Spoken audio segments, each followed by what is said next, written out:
congratulations on this film. You know how much I think it's just outstanding. It's so brilliant. I want to talk about the relationship because music forms a lovely kind of circular kind of companion almost in what we see of the relationship as well. It's ever present quite a lot of the time when we see this relationship. Did you talk about that in any way, shape or form in terms of where they were as a couple, what they listened to, what it was that, if they had similar tastes, if they, you know, that kind of side of things? I feel like we did speak about that actually really early on.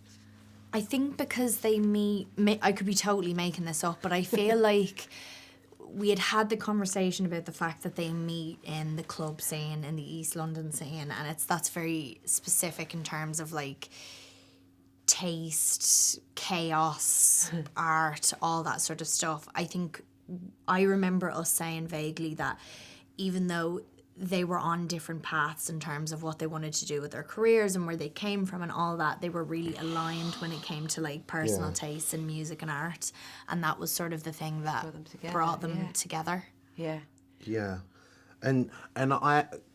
So the scenes that you see of them kind of like meeting for the first, well, not meeting for the first time, but like connecting for the first time in the club. We had the music, you know, and those scenes are often awful because you see people like dancing to nothing. It's like terrible. But we actually had the. No, trust me, it's terrible. Like, especially, what did you say? Exactly, like shooting. Doing that weird shouting whispering. Exactly. Whilst moving to different beats. Yeah, I'm like, what? So you can rewatch it back now, but like no, we had the music, so you know, like it, and also for some of the more abstract bits, for what layer is that node layer? Yeah, for the more abstract bits, again, like I just remember, I don't know who composed that stuff, but it was so visceral and it was so, you know, in our bodies. You know? The score, but when did the score kind of come? Did you? Because it's, I mean, I've been walking about listening to it non-stop for the past couple of days. It's just absolutely, you know, amazing. John and John have done an incredible way of just capturing so many elements of this film.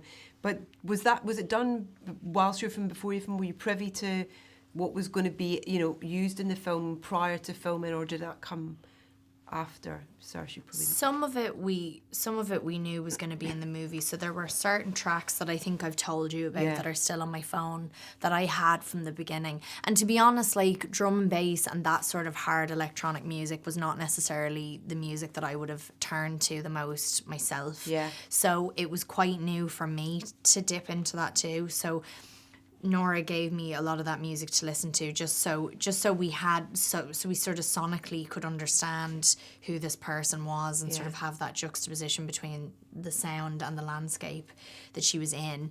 And then her composer, who I think she worked with on System Crasher as well, came in afterwards, and he was sort of, I think he was really inspired by the sort of natural sounds that were so a part of the soundscape of the piece. So he wanted to incorporate those as much as possible. But that was sort of like a new surprise. Every few months we would get a new piece of music in the edit, which was exciting. Paapa, did you get to go to Orkney?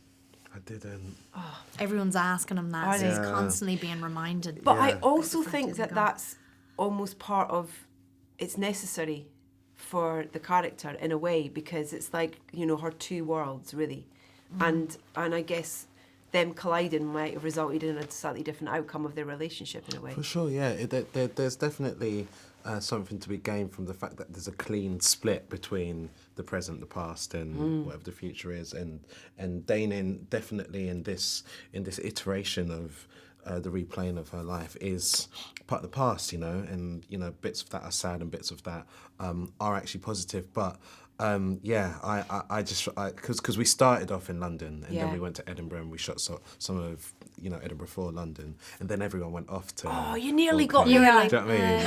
I like send people off. And like, the still dancing. Bye.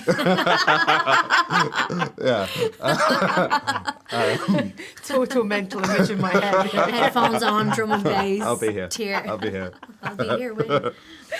But I will say that even though you weren't there in body, you were there in spirit, because so much of Rona's journey beyond that stage is her yearning for the past, which is Danon.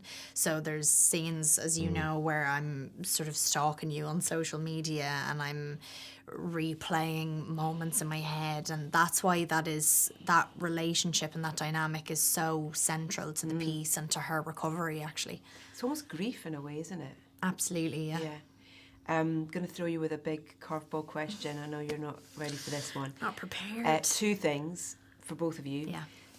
We're creating a playlist for soundtracking guests. So everybody's got to suggest a track, piece of music that's been in a film. Could be a piece of score, could be a needle drop. What do you want to put in that playlist? And then, if you could be in the scene of any film or TV show, what would it be? Oh, so it could be TV as well. Yeah. Oh, I didn't know that. Yeah. That And I'm makes going it to do a more countdown exciting. clock on you now because Damn I've it. got one to my left. All right, for a track, like I love I got it. you know that you know that Jonathan Glazer movie where Under the Skin? Under the Under the Skin. Skin, yeah. Mika Shot in Levy is the... Scotland. Mika Levy.